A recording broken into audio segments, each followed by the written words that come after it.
जय गुरुदेव। परम पूज्य गुरुदेव, परम वंदनीय माता जी के आशीर्वाद से आज का स्वाध्याय का क्रम हम शुरू करते हैं। हम लोग अभी भक्ति गाथा किताब का पुस्तक का स्वाध्याय कर रहे हैं। देवात्मा हिमालय पर सभी ऋषि मुनि एकत्रित हुए हैं। इस पुस्तक में बताया गया है, देवात्मा हिमालय पर सभी ऋषि मुनि एकत्रित हुए हैं। क्यों एकत्रित हुए हैं? क्योंकि वो सभी चिंतित हैं कि धरती की ये दशा है। मनुष्य जीवन का मर्म भूल गया है ये देखकर, और उनको दुख है कि लिप्साओं और लालसाओं में मानव अपनी गरिमा भूलकर मृत प्राय हो गया है। सभी सप्तऋषियों ने मिलकर देवर्षि नारद का आवाहन किया, क्योंकि नारद जी भक्ति की भागीरथी के अवतरण के लिए सबसे उपयुक्त थे और कोई नहीं था। वो भक्ति सूत्रों के रचनाकर और भक्ति के मर्मज्ञ आचार्य हैं। सभी ने एक स्वर में ब्रह्मऋषि नारद का आवाहन किया, जो तेज, यश, बुद्धि, विनय, भक्ति व तप सभी दृष्टि से बड़े हैं।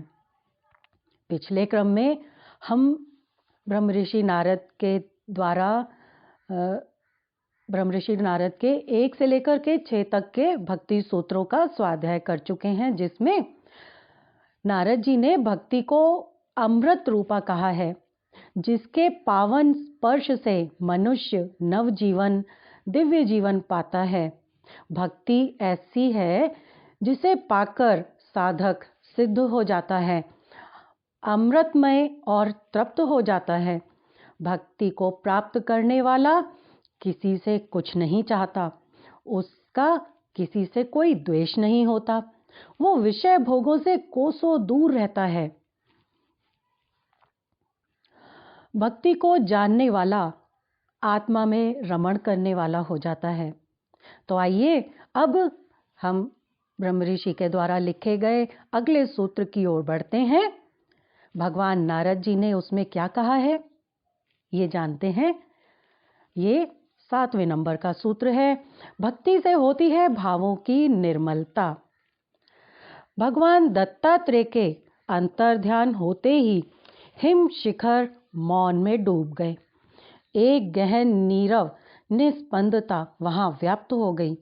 अब अंतः बाह्य पवित्रता हो तो भाव समाधि बड़ी सहज होती है। देवात्मा हिमालय के इस आंगन में उपस्थित ऋषियों देवों की अंतर्भूमि में सहज निष्कलुषता थी, और देवात्मा हिमालय तो स्वयं में पवित्रता का सघन साकार रूप था। इस पर भी वहां बह रहा था भक्ति की अविरल स्रोतस्वनी का निर्मल प्रवाह। सभी एक समाधि में लीन हो गए। ये बड़ी अद्भुत स्थिति थी। कितनी देर तक ये भाव अवस्था कौन जाने, कितनी देर तक रही ये अवस्था कौन जाने। हाँ, अब समाधि से उठे तो हुआ कि निरभ्र आकाश में भगवान भुवन भास्कर के सारथी अरुण बड़े धीमे से आ रहे थे। आकाश में छाई अरुणिमा हिम शिखरों पर झड़ने लगी थी। इसी के साथ बड़े धीमे से सूर्यदेव सौम्यता के साथ प्रकट हुए। सहस्रांश सूर्यदेव ने अपनी सहस्त्र किरणों से हिमालय के हिम शिखरों पर स्वर्ण वृष्टि शुरू कर दी। बड़ी मोहक प्रातः वेला थी यह। श्वेत हिम शिखर स्वर्णिम आभा से भर गए। हिम प्रपातों के स्वरों में भी आश्चर्यकारी मधुरता झड़ रही थी। प्रातः की इस मोहकता से सभी मुग्ध हो गए। सब तरफ से अनूठी अलौकिकता बरस रही थी। ऐसा लग रहा था मानो पर्वत पुत्री मां पार्वती ने सभी को अपनी गोद में बिठा रखा हो। तभी महर्षि क्रतु ने आकाश की ओर निहारा और भगवान सूर्यदेव की अभ्यर्थना की। भक्ति की भाव समाधि से उबर कर भक्ति गाथा के श्रवण की ललक सभी में हो आई। ऋषि श्रेष्ठ क्रतु ने देवर्षि अंतर्बाह्य अपने नारायण में डूबा हुआ था। कुछ ऐसा था कि नारद के अस्तित्व से नारायण की वृष्टि हो रही थी। क्रतु जी ने कहा, देवर्षि, भक्ति के नवसूत्र का प्रारंभ हो। भक्ति के सूत्र मानव चित्त को बेंधें और ऐसे बांधें, इसी में कल्याण है। भक्ति की भावना जब थमती है तभी चित्त में विकृति और विक्षोभ होते हैं, तभी इसमें दरारें पड़ती हैं। आपका कथन सर्वथा उचित है ऋषि श्रेष्ठ। नारद जी बोल रहे हैं, आपका कथन सर्वथा उचित है ऋषि श्रेष्ठ। स्वार्थपरता का लोभ ही चित्त कलुषित करता है। देवर्षि नारद ने अपनी बात कहना प्रारंभ की। स्वार्थीपन जितना बढ़ता है, मनुष्य उतना ही निष्ठुर निर्मम हो जाता है। लोभ और लालच के कंटकों से बिंधकर उसका संवेदना सोत्र थम जाता है। कामनाओं की कीचड़ उसके अंतस को गंदा करती है। कामनाओं की अधिकता ही उसे कुकर्म, कुसंस्कार और कुप्रवृत्ति की जंजीरों में जकड़ती है। इस सब से उबरना तो तभी होता है जब भक्ति के अंतः स्रोत फूटें। भक्ति से होती है भावों की निर्मलता और तभी गिरती हैं कामनाएं और निरुद्ध होती हैं कृतियां। भक्ति से होती हैं भावों की निर्मलता और तभी गिरती है कामनाएं और निरुद्ध होती हैं कृतियां। देवर्षि नारद कहते हैं, महर्षिगण, मेरा अगला सूत्र भी यही कहता है। इस सूत्र में भक्ति के अंकुरण का चित्त में प्रभाव का दर्शन होता है। अगला सूत्र, 7वां सूत्र क्या बता रहे हैं नारद जी? वह भक्ति कामना युक्त नहीं है, क्योंकि वह निरोध रूपा है। देवर्षि नारद कहते हैं, भक्ति के इस तत्व की समझ कम ही लोगों को हो पाती है, अन्यथा ज्यादातर तो भक्ति के बारे में ही भ्रमित रहते हैं। वे तो भक्ति की निर्मलता में भी अपनी कामना की कीचड़ घोलने की चेष्टा करते हैं। भक्ति में सकामता असंभव है, बल्कि सच तो कुछ यूं है कि भक्ति के अंकुरण से चित्त से कामनाएं गिरती हैं और अंततः प्रकट होती है एक निरोध की भाव दशा। आगे देवर्षि बताते हैं, देवर्षि के इस कथन के साथ ब्रह्मऋषि वशिष्ठ के मुख पर चिंतन की प्रगाढ़ता प्रदीप्ति झलकने लगी। देवर्षि नारद जब ये बता रहे हैं तो ब्रह्मऋषि वशिष्ठ कुछ चिंतित दिखाई दिए। इसे वहां सभी ने अनुभव किया। देवर्षि के अंतस में भी स्पंदित हुआ कि ब्रह्मऋषि कुछ कहना चाहते हैं। उन्होंने बड़ी विनम्रता से कहा, इस सूत्र के मर्म का प्रबोध आप ही करें ब्रह्मऋषि। वशिष्ठ जी ने नारद जी से आग्रह किया। हामी भरी और बोले, क्या बोले? मेरी स्मृति में इस समय अयोध्या नरेश महाराज चक्रवेण की छवि उभर रही है। उनके जीवन में मैंने इस सूत्र को चरितार्थ होते हुए देखा है। आप ठीक कहते हैं। ऋषि पुलत से अपनी सहमति जताते हुए बोले। वो बोले, चक्रवेण का चरित्र तो चित्त को पवित्र करने वाला है। आप उनके स्मरण से हम सभी को अनुग्रहित करें। आइए अब आगे जानते हैं वो क्या बता रहे हैं। ऋषि पुलत्स्य ने आग्रह सुनकर ब्रह्मऋषि वशिष्ठ ने कथा आरंभ की। आगे कथा आती है। अयोध्या के विशाल गौरवमय साम्राज्य के अधिपति थे महाराज चक्रवेण।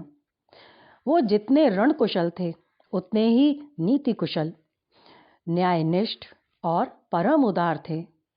भगवान नारायण की भक्ति सहज निष्प्रहता उनका स्वभाव था। जहाँ राजन्यवर्ग और राजपुरुषों की महत्वाकांक्षाओं की चर्चा होती है, वो उनकी विलासिता, ऐश्वर्य और वैभव का बखान किया जाता था। जहाँ पर राजपुरुषों की महत्वाकांक्षाओं की चर्चा होती थी, वहाँ पर विलासिता, ऐश्वर्य और वैभव का बखान किया जाता था। वहीं इस युग में महाराज चक्रवेण के तप और ज्ञान की कथाएं कही जाती हैं। चर्चा इस बात की होती है कि इतने महासाम्राज्य का अधिपति झोपड़ी में रहता है, थोड़ी सी खेती करके अपनी गुजर बसर करता है। सचमुच ऋषियों और मुनियों के भी आदर्श थे महाराज चक्रवेण। ब्रह्म ऋषि वशिष्ठ कह रहे थे और सभी लोग सुनने के लिए उत्सुक थे। वशिष्ठ जी आगे बोले, एक बार उनके महामंत्री ने उनसे अनुरोध किया, राजन, अन्य राजागण अपने जीवन की प्रत्येक क्रिया में ऐश्वर्य का प्रदर्शन करते हैं। इतना नहीं, वो आपस की चर्चा में ये व्यंग भी करते हैं कि तुम्हारा राजा दरिद्र है। महामंत्री के इस कथन पर महाराज थोड़ी देर चुप रहे, फिर बोले, मंत्रीवर, ये सच है कि एक अर्थ में मैं दरिद्र हूँ, पर एक अर्थ में वो महादरिद्र हैं। एक अर्थ में तो मैं दरिद्र हूँ, लेकिन एक अर्थ में वो लोग महादरिद्र हैं। कैसे? मैं अपनी सभी लौकिक संपदा को अपनी प्रजा की सेवा में लगा चुका हूँ। जो भी मेरे पास था, मैं सब कुछ प्रजा की सेवा में लगा चुका हूँ, परंतु इसी के साथ मैंने सत्कर्म, सद्भाव और सद्ज्ञान की संपदा पाई है। कोई इस सत्य पर विचार कर सकता हो तो वो जान सकता है कि सेवा से श्रेष्ठ अन्य कुछ भी नहीं है। जब हृदय पूर्वक सेवा की जाती है, तब हृदय दूसरों के दुख से विदीर्ण होना सीख जाता है। तब व्यक्ति के एक नए व्यक्तित्व का जन्म होता है। पर दुख से जब हृदय विदीर्ण होता है, तब व्यक्तित्व की सीमाएं भी विदीर्ण होती हैं।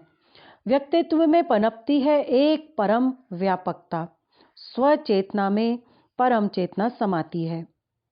नारायण का भक्त भी अपने भगवान की तरह व्यापक हो जाता है और ऐसे में निजी लाभ, लोभ की कामनाएं चित्त से उसी तरह झड़ जाती हैं जैसे कि पतझड़ आने पर पेड़ से सूखे हुए पत्ते। मेरे अंतःकरण की स्थिति भी कुछ ऐसी ही हो गई है। कैसी हो गई है? जैसे पतझड़ के आने पर पेड़ की पत्तियां अपने आप झड़ जाती हैं, उसी प्रकार राजा चक्रवेण बता रहे हैं कि मेरे अंतःकरण की स्थिति भी कुछ ऐसी ही हो गई है। उस समय महाराज चक्रवेण की वाणी अमृत निर्झर की तरह झर रही थी। महामंत्री सुन रहे थे और वो कह रहे थे कि जैसे अन्य राजाओं को विलासिता में, ऐश्वर्य में सुख मिलता है, उसी तरह बल्कि उससे कई गुना अधिक सुख मुझे मिलता है जनजीवन की सेवा करने में। सेवा में मिलने वाला प्रत्येक कष्ट मुझे गहरी तृप्ति देता है। प्रत्येक दिन मेरे द्वारा जो भाव भरे हृदय से सत्कर्म किए जाते हैं, मन से जो जनता की भलाई के लिए योजनाएं बनाई जाती हैं, इसके लिए सच्चिंतन किया जाता है, वही उस दिन की सार्थकता है। महर्षि वशिष्ठ ने महाराज चक्रवेण के इस अमृत प्रसंग की चर्चा करते हुए कहा, क्या कह रहे हैं? हे महर्षियों, मैंने चक्रवेण की इस स्थिति को स्वयं देखा है, मैंने खुद से देखा है। सचमुच ही सेवा करते हुए उनका चित्त कामना शून्य हो गया था और निरुद्ध हो गई थी उनकी चित्त वृत्तियां। यही वजह थी कि उनके सहज जीवन में स्वाभाविक ही योग की पराकाष्ठा प्रकट होती रहती थी। प्रजावत्सल महाराज इसका भी सदुपयोग अपनी प्रजा की सेवा में ही करते थे। सचमुच ही भक्ति से वह सब कुछ सहज प्राप्त होता है जो महायोगियों के लिए भी दुर्लभ है। अपनी इस चर्चा का समापन करते हुए वशिष्ठ जी ने देवर्षि नारद की ओर देखा, जो अब संभवतः अगला सूत्र बताने वाले थे। सभी ने देवर्षि नारद की ओर देखा, क्योंकि नारद जी अब दूसरा सूत्र बताने जा रहे थे। दूसरा सूत्र 8वां सूत्र, विकारों से मुक्त भक्ति के आदर्श शुकदेव। लौकिक और वैदिक समस्त कर्मों का त्याग निरोध है। देवर्षि ने बड़े मधुर स्वरों में यह सूत्र उच्चारित किया। उनकी वाणी ने हिमवान के आंगन में बैठे सभी देवों और ऋषियों की हृदय वीणा झंकृत कर दी। सभी के अंतस में बड़े अलौकिक भक्ति संगीत की गूंज उठी। निरोध और न्यास, इन दो बिंदुओं के बीच सभी की चेतना आ सिमटी। अंतर गगन में विहार करने वाले देवर्षि से उपस्थित जनों की यह चैतन्यता दशा छुपी न रह सकी। उन्होंने कहा, निरोध त्याग नहीं है, ये तो चित्त के चैतन्य की उन्नत भाव दशा है। इसमें चित्त स्वभावतः ही शांत, एकाग्र, स्थिर और विकल्प विक्षेप विहीन हो जाता है। चित्त जो जो इस भावदशा की ओर आगे बढ़ता है, त्यों-त्यों लौकिक और वैदिक कर्म छूटते जाते हैं। देवर्षि की अमृतवाणी हिमालय के मीठे जल प्रपात की भांति झर रही थी। इसमें ध्वनि तो थी, पर आध्यात्मिक संगीत की तरह। वहां उपस्थित सभी ऋषियों व देवों के चित्त स्वाभाविक ही इसमें स्वरित हो रहे थे। बाह्य प्रकृति के ऊर्जा कणों में ये भक्ति संवेदन घुलते जा रहे थे। सूर्यदेव की प्रकाश किरणें, हिमालय के महागगन में विहार करने वाले पक्षी, वहां विचरण करने वाले पशु, सभी में ये भक्ति चेतना तरंगित हो रही थी। संवेदना के संवेदन सहचर्य को जन्म देते हैं। ये सत्य यहाँ प्रत्यक्ष हो रहा था। और जब ये संवेदना भक्ति की हो तो सहचर्य स्वयं ही बड़ा भावमय हो जाता है। कुछ ऐसे ही अंतर्मिलन और भाव मिलन की भावपूर्ण संयोग यहाँ पे घटित हो रहा था। देवर्षि कह रहे थे, देवर्षि क्या कह रहे थे? चित्त चेतना के विमल होने के साथ न्यास स्वभावतः प्रतिष्ठित होता है, और जब न्यास प्रतिष्ठित होता है तो स्वाभाविक ही निरोध की अवस्था आ जाती है। इसका उल्टा भी सच है कि यदि चित्त में निरोध की अवस्था आ जाए तो न्यास अपने आप ही घटित हो जाता है। इसे मैंने युवा शुकदेव में स्वयं देखा है। देवर्षि कह रहे हैं कि ये उन्होंने शुकदेव जी में स्वयं देखा है। देवर्षि के मुख से महामुनि शुकदेव का नाम सुनते ही सभी को व्यासपुत्र शुकदेव का स्मरण हो आया। व्यासपुत्र शुकदेव, नित्य ज्ञानी शुकदेव, परम भक्त शुकदेव, भागवत के परम आचार्य शुकदेव। ऐसे भक्त के पावन प्रसंग सुनने के लिए सभी उत्कंठित हो उठे। महर्षि पुलह तो अपनी उत्कंठता को क्षण भर भी छुपा न सके। वो तुरंत बोल उठे, देवर्षि जिनमें विकार का लेश भी नहीं है, जिन्हें कभी कामनाओं की कीचड़ ने नहीं छुआ, ऐसे शुकदेव की भक्ति कथा को हम सभी अवश्य सुनना चाहेंगे। महर्षि पुलह के आग्रह से देवर्षि भी उत्साहित हुए और कहने लगे, शुकदेव तो गोलोक की अधिष्ठात्री शक्ति पराम्बा भगवती श्री राधा के लीला शुक थे। इसे प्रभु की शक्ति माँ राधा की भक्ति लीला कहें कि उन्होंने अपने प्रिय शुक को धराधाम भेज दिया। धराधाम में शुकदेव शुक पक्षी के रूप में पर्याप्त समय तक विचरण करते रहे और अपनी इस विचरण यात्रा में वो जा पहुंचे अमरनाथ, जहां भगवान भोलेनाथ मां पार्वती को अमर कथा सुना रहे थे। जिज्ञासा पार्वती की ही थी। उन्होंने पूछा कि देवाधिदेव आप अजर अमर हैं, जबकि मुझे जन्म लेना और शरीर छोड़ना पड़ता है। इस प्रश्न पर भगवान भोलेनाथ बोले, प्रिय, मैं आत्मा की अमरता का तत्व जानता हूँ। यदि तुम भी ये अमृतमय अमर कथा जान लो तो तुम्हें मेरी स्थिति मिल जाएगी। माँ पार्वती के हाँ कहने पर कथा प्रारंभ हो गई, परंतु लीलामयी की लीला, उन्हें बीच में ही निद्रा आ गई और यह संपूर्ण कथा लीला जो थी वो शुकदेव जी ने सुनी, वो सुनने लगे। कथा की समाप्ति पर जब भोले बाबा की भाव समाधि टूटी तो उन्होंने मां पार्वती को सोते हुए देखा। तब यह कथा किसने सुनी?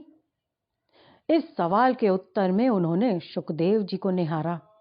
पहले तो भोलेनाथ कुपित हुए, पर जब शुकदेव जी अपना पक्षी शरीर त्याग कर चेतन अंश में महर्षि व्यास की पत्नी वाटिका के गर्भ में प्रवेश कर गए तो कृपालु भोलेनाथ ने उन्हें अनेकों वरदान दे डाले।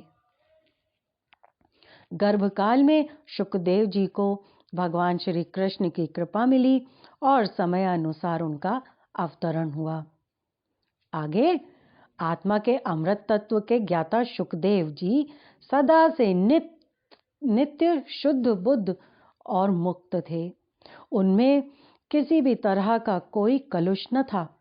सहज ही उनका चित्त निरोध अवस्था में प्रतिष्ठित था। न्यास उनके स्वभाव में था। आसक्ति उनको छू भी नहीं सकती थी। कर्मों का कीचड़ भला उनमें कैसे लिपटता। उनमें तो भगवान की भक्ति सहज ही व्याप्त थी। अपने भक्ति संवेदनों से संवेदित होकर शुकदेव जी वन की ओर तप के लिए चल पड़े। महर्षि व्यास अपने पुत्र को लौकिक एवं वैदिक कर्मों के लिए शिक्षित करना चाहते थे, तो वो भी उनके पीछे पीछे चल दिए। महर्षि व्यास भी शुकदेव जी के पीछे पीछे चल पड़े। पिता पुत्र में बड़ा रोचक संवाद हुआ। महर्षि व्यास ने उन्हें ब्रह्मचर्य, गृहस्थ, वानप्रस्थ और सन्यास का आश्रम धर्म समझाने की चेष्टा की। नित्य ज्ञानी शुकदेव पिता के इस कथन पर बोले, हे पिता, यदि स्त्री त्याग का व्रत लेने वाले ब्रह्मचारी मुक्त हो सकते तो सृष्टि के सभी नपुंसक मुक्त हो जाते, क्योंकि वे सभी स्त्री त्यागी हैं। यदि मुक्ति गृहस्थी करने वाले संतान को जन्म देने वालों को मिलती तो पेट प्रजनन में जुटे सभी मनुष्य और पशु मुक्त होते, और यदि मुक्ति वन में रहने वाले वानप्रस्थों को मिलती तो वन में विचरण करने वाले वन पशु नित्य मुक्त होते। यदि संन्यास लेने वाले और भिक्षा मांगने वाले मुक्त हो पाते तो संसार के समस्त भिक्षुक मुक्त होते, पर ऐसा नहीं है। मुक्ति तो ऋत के ज्ञान में है। ऋतम ज्ञायेन मुक्ति, ये चर्चा हो रही थी और शुकदेव आगे बढ़ते चले जा रहे थे। एक स्थान पर पर्वतीय नदी में कुछ नवयुवतियां स्वर्ग की अप्सराएं स्नान कर रही थीं। क्या हुआ? शुकदेव उनके पास से निकले, परंतु उनमें कोई परिवर्तन न आया। वे यथावत स्नान करती रहीं, परंतु जब महर्षि व्यास उधर से निकले तो उन्होंने अपने वस्त्र संभाले। अप्सराएं जो नदी में नहा रही थीं, स्नान कर रही थीं, जब शुकदेव निकले तो उनके ऊपर कोई परिवर्तन नहीं हुआ, उनमें कोई परिवर्तन न आया। और लेकिन जब महर्षि व्यास उधर से निकले तो अप्सराओं ने तुरंत अपने कपड़े संभाले। उनके मुख पर लाज की रेखाएं चमक उठी।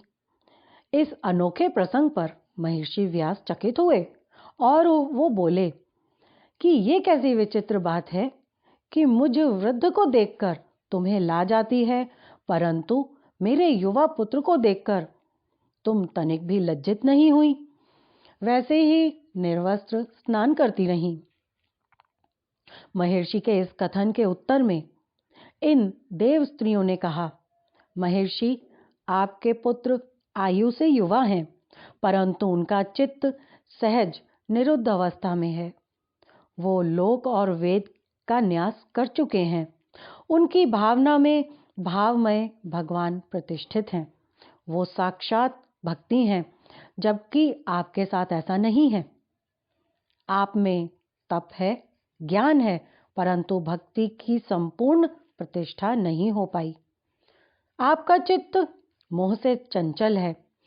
उस निरोध अवस्था में प्रतिष्ठित करने के लिए अभी आपको बहुत कुछ करना पड़ेगा।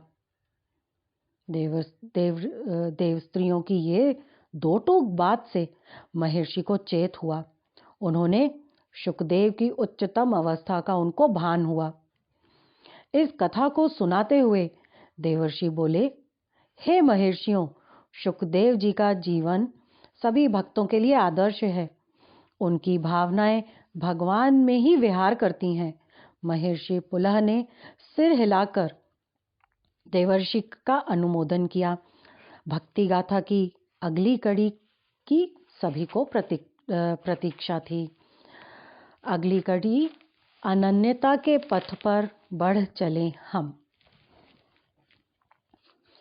प्रतीक्षा के इन पलों में सभी की अंतश्चेतना में भक्ति के नए सूत्र की जिज्ञासा गहरी हुई। देवर्षि इस सच से परिचित थे। उन्होंने वीणा के तारों की झंकृति के साथ मधुर स्वरों में उच्चारित किया। उस प्रिय परात्पर चेतना में अनन्यता और उसके प्रतिकूल विषय में उदासीनता को निरोध कहते हैं। उस प्रिय परात्पर चेतना में अनन्यता और उसके प्रतिकूल विषय में उदासीनता को निरोध कहते हैं।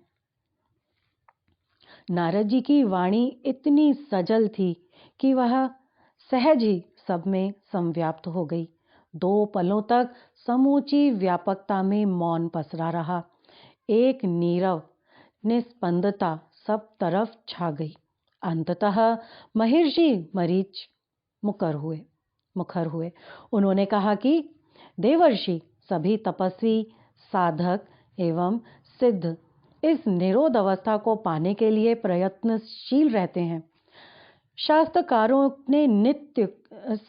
शास्त्रकारों ने चित्त के निरोध को ही योग की संध्या दी है। आप बताइए कि निरोध का स्वरूप क्या है और इसकी साधना की प्रक्रिया क्या है? महर्षि मरीचि के ये वचन सभी को अपने से लगे। ब्रह्मऋषि कृतु तो इस कथन जिज्ञासा पर अति प्रसन्न हो गए और कहने लगे, देवर्षि, सच तो यही है। चित्त का निरोध ही मानव चेतना का आरोग्य है। इसके विपरीत जो कुछ भी है उसमें मानव मन रुग्ण और संतप्त ही रहता है। अभी तक देवर्षि मौन भाव से महर्षियों के इस कथन को सुन रहे थे। उनकी आंखें हिमालय की सुषमा को निहार रही थीं। श्वेत हिमशिखर और निरभ्र आकाश सभी पर अपनी परम निर्मलता की वृष्टि कर रहे थे। समूची प्रकृति देवात्मा हिमालय के सानिध्य में निरोध अवस्था में विराज रही थी। समूचे अस्तित्व में आनंद और चैतन्यता घुल मिल रहे थे। देवर्षि की दृष्टा अंतःकरण इन अनुभूतियों के साथ एक रस था। उन्होंने मंद स्मित के साथ देवों और महर्षियों को कहा। देवर्षि नारद ने क्या कहा? हे प्रज्ञाजन, भक्ति का यह नया सूत्र पिछले कहे हुए सूत्र का ही विस्तार है। पिछले सूत्र में भक्ति साधना में निरोध और न्यास की बात थी। उन्हीं की समरूपता इस सूत्र के अनन्यता और उदासीनता में है। एक होता है, दूसरा स्वयं ही आ जाता है। प्रथम यदि क्रिया है तो दूसरा परिणाम। निरोध शब्द में निषेध या नकार नहीं है, बल्कि इसमें आत्मविकास की निरंतरता और उसका चरम है। निरोध चित्त की ऐसी अवस्था है जिसमें एकाग्रता, शांति, विश्रांति एवं बोध का परम जागरण है। भक्त जब अपने आराध्य में अनन्य भाव रखता है तो इसकी शुरुआत हो जाती है। ज्यों-ज्यों उसकी अनन्यता प्रगाढ़ एवं परिपक्व होती है, त्यों-त्यों उसका अंतःकरण सभी प्रकार के दोषों से मुक्त होता जाता है। उसे दोषों को छोड़ना नहीं पड़ता, बल्कि ये अपने आप ही छूटते चले जाते हैं। उसकी भाव चेतना उपराम एवं उदासीन ऊपर चली जाती है। उदासीन ऊपर चली जाती है। ऐसा कहते हुए देवर्षि अपनी किन्हीं स्मृतियों में खो गए। इन स्मृतियों की मधुरता उनके होठों पर मुस्कान बन के खिलने लगी। उनके पास बैठे महर्षि देवर्षि का ये भाव परिवर्तन देख रहे थे। उनसे रहा न गया और उन्होंने पूछ ही लिया। क्या पूछ लिया? किसी भक्त के चरित्र का स्मरण हो आना।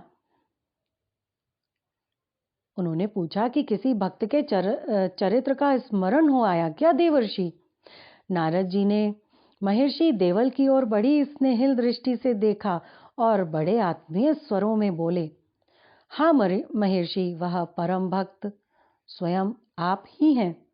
देवर्षि के ये वचन सुनकर देवल थोड़ा संकुचित हुए और कहने लगे, भगवान, भला मैं किस तरह का भक्त हूँ? मेरा अतीत तो आप जानते ही हैं। बस माता जगदम्बा के स्मरण ने मुझे आप सब भगवत भक्तों का सेवक होने का अवसर दिया है।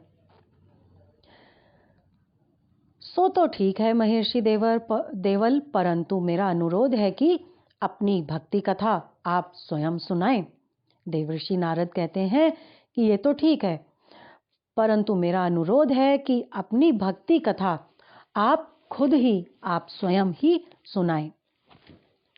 देवर्षि के इस कथन पर सभी लोगों ने हामी भरी।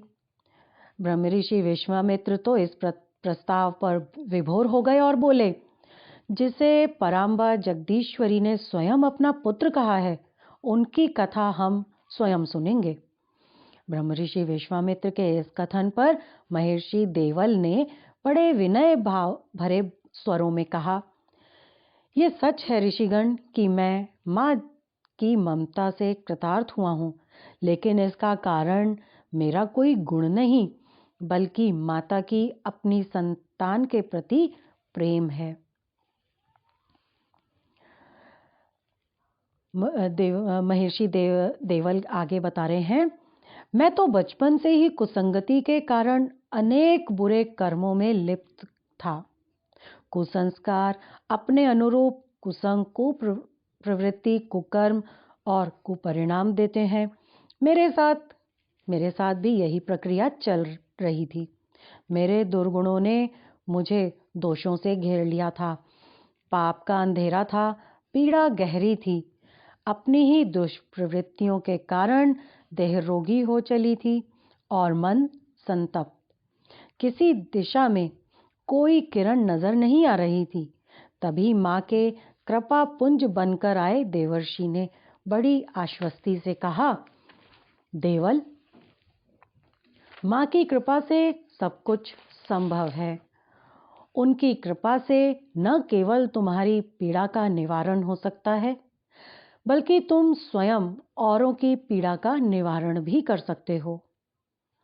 इन वचनों के साथ देवर्षि ने मुझे माता सिंहवाहिनी अष्टभुजा दुर्गा का ध्यान बताया और उनके पावन मंत्र का उपदेश भी दिया।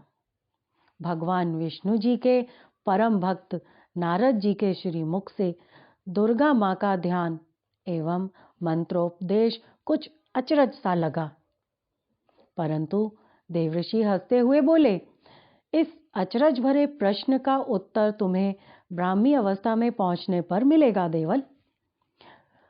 विष्णु ही वैष्णवी हैं, दुर्गा ही गायत्री हैं, परंतु साधना का पथ जन्मांतर के संस्कारों के अनुरूप निर्धारित होता है। यदि पिछले जन्म के संस्कार को पहचान कर भक्ति साधना की जाए तो चित्त का निरोध शीघ्र हो जाता है। देवर्षि ने ही बताया कि मुझे में भगवती पराम्बा हिमालय नंदिनी की भक्ति के संस्कार हैं। देवर्षि के उपदेश के अनुसार मैंने भक्ति प्रारंभ की। देवल जी ने, जैसा कि देवर्षि नारद ने उपदेश दिए उसके अनुसार कहते हैं कि मैंने अपनी भक्ति आरंभ की, परंतु मेरे लिए ये करना आसान नहीं था, बहुत कठिन था। अंदर बाहर अनेकों उपद्रव उठ खड़े हुए। इंद्रियां और मन मुझे बार बार दुष्प्रवृत्तियों की ओर खींचते थे। पिछले संचित कर्म जो अब प्रारब्ध बन चुके थे, इनके प्रहार दारुण थे। लोक लांछन, कटुक्तियां, व्यंग, सब कुछ असहनीय था। बाहर शत्रु संहारक हो रहे थे तो देह में रोग संघातक थे। इतनी जटिलताओं में मेरे पास केवल और केवल माँ का ही नाम था, जिस पर मुझे ठीक ठीक भरोसा नहीं हो पा रहा था। तभी मेरे पास देवर्षि का दोबारा आगमन हुआ। वो कहने लगे, व्याकुल न हो देवल, बस माँ का नाम मंत्र रटते चले जाओ। दोषों की न तो चिंता करो और ना ही चिंतन करो। ये जैसे हैं बने रहने दो। बस माँ के मंत्र में अपनी अनन्यता को बढ़ाते चले जाओ। देवर्षि के वचनों ने मुझे हिम्मत दी। मेरी भक्ति अनन्यता के पथ पर बढ़ चली। ध्यान तो मेरा लगता ही नहीं था, बस मंत्र रटन थी। ध्यान नहीं लगता था, बस मैं मंत्र ही रटता रहता था। इस रटन को मैं प्रगाढ़ करता चला गया।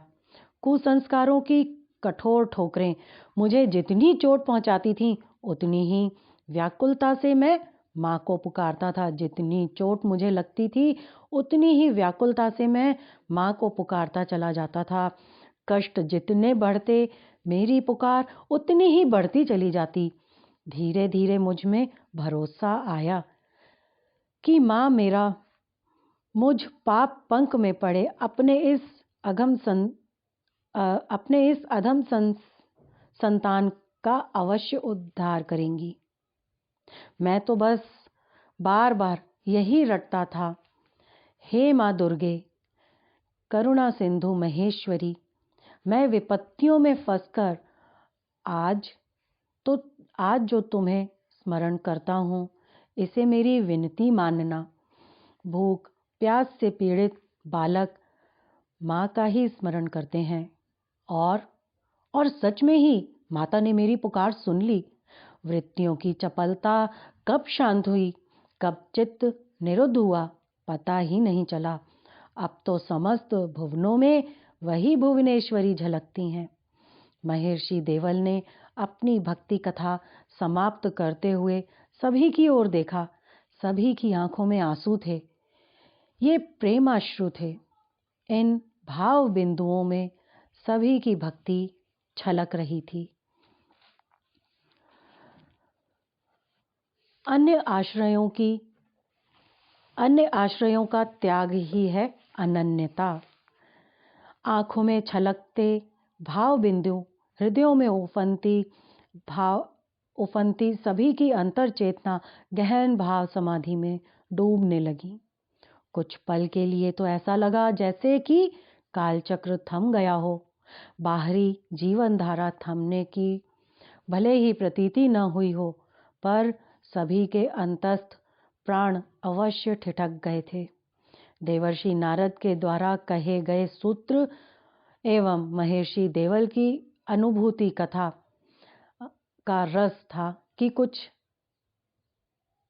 महर्षि देवल की अनुभूति कथा का रस था ही कुछ ऐसा कि सभी की अंतश्चेतना उसमें भीग गई थी। सभी की यह अवस्था कितनी देर रही कहा नहीं जा सकता। चेतना की को चैतन्य तब प्राप्त हुआ जब आकाश समगान के मंत्रों से अनुगूंज से पूरित होने लगा। दरअसल शाम के ये मधुर स्वर पक्षीराज गरुड़ के पंखों से झर रहे थे। गरुड़ भगवान के वाहन गरुड़ और सबने बढ़कर भगवान विष्णु के वाहन गरुड़, उनकी ये उपस्थिति सभी की चेतना में भक्ति का नया गीत बन करके उभरी।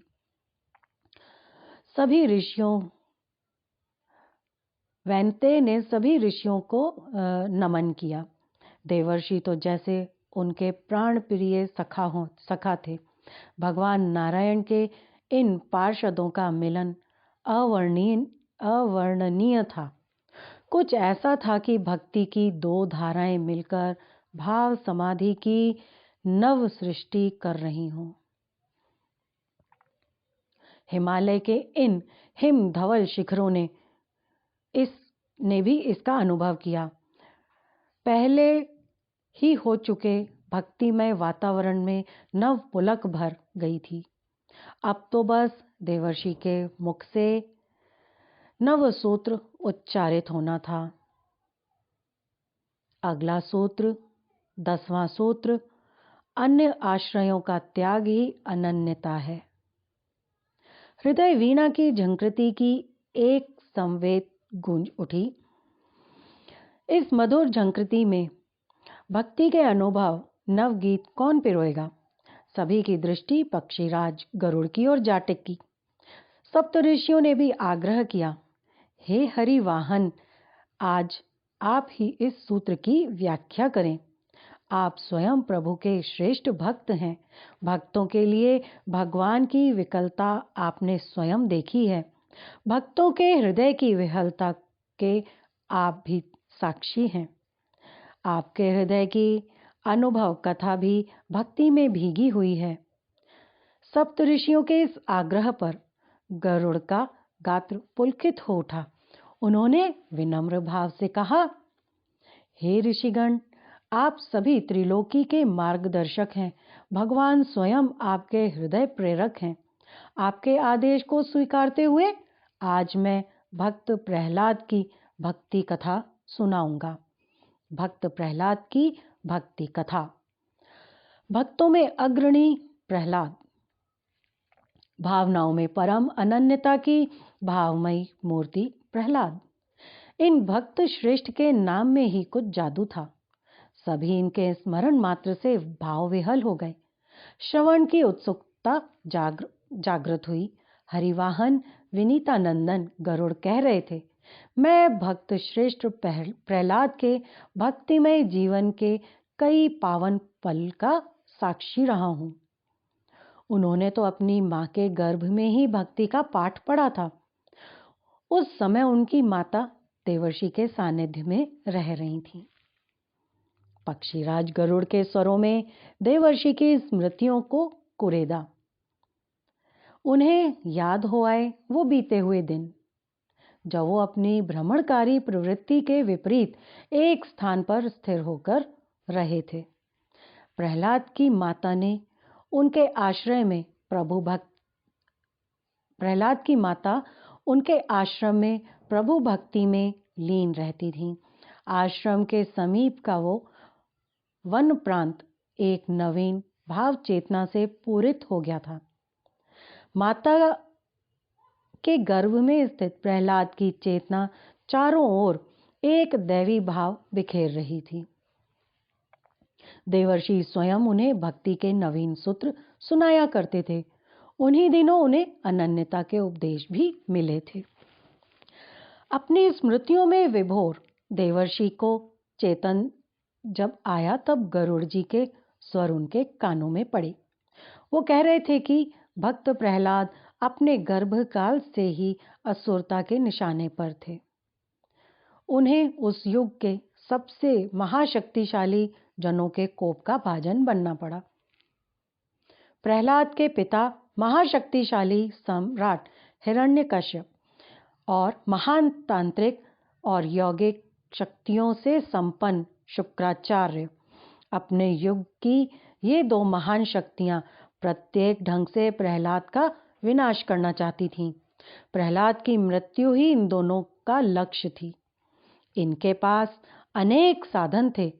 अनेकों ढंग से ये हर दिन प्रहलाद के विनाश की योजनाएं रखते थे। शुक्राचार्य और हिरण्यकश्यप, ये दोनों प्रहलाद के विनाश की नई नई योजनाएं बनाया करते थे।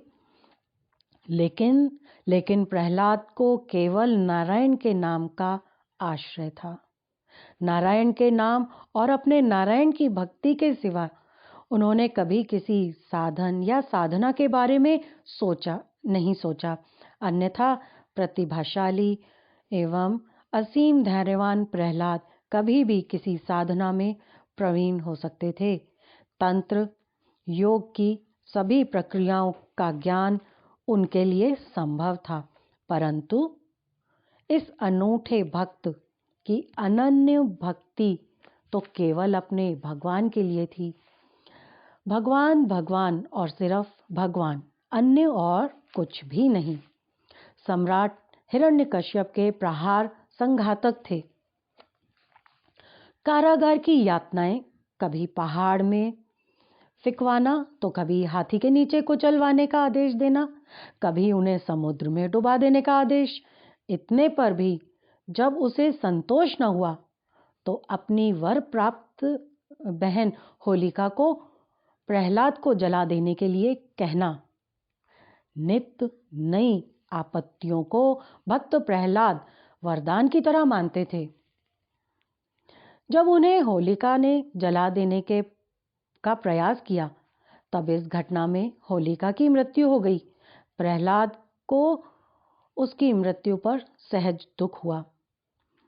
ऐसे में एक दिन उन्होंने देवर्षि से कहा, देवर्षि, मैं इतने लोगों के दुख का कारण क्यों हूं? तब देवर्षि ने कहा, प्रहलाद जी से कहा, पुत्र, तुम नहीं, उनकी प्रवृत्तियां उनके दुखों का कारण है। उसके बाद देवर्षि ने उनके मन को टटोलते हुए पूछा, वत्स, क्या तुम्हें इन आपदाओं से कभी डर लगता है? उत्तर में प्रहलाद बड़े ही निश्चल भाव से हंसे और कहने लगे, देवर्षि, मुझे तो आपने ही ये पाठ पढ़ाया है कि भक्त के जीवन में आने वाली आपदाएं भक्त व भगवान दोनों की परीक्षा लेती हैं। भक्त की ये परीक्षा होती है कि उसकी प्रभु भक्ति कितनी प्रगाढ़ एवं अनन्य है, और भगवान की परीक्षा कि वो अपने अनन्य भक्त की किस कुशलता के साथ रक्षा करते हैं। दोनों की परीक्षा होती है। साथ ही आपने ये भी बताया था कि भक्त से भले ही चूक हो जाए, परंतु भगवान से कभी चूक नहीं होती। उनसे भक्ति रक्षा में कभी प्रमाद नहीं होता। और सचमुच ही भगवान नहीं चूके।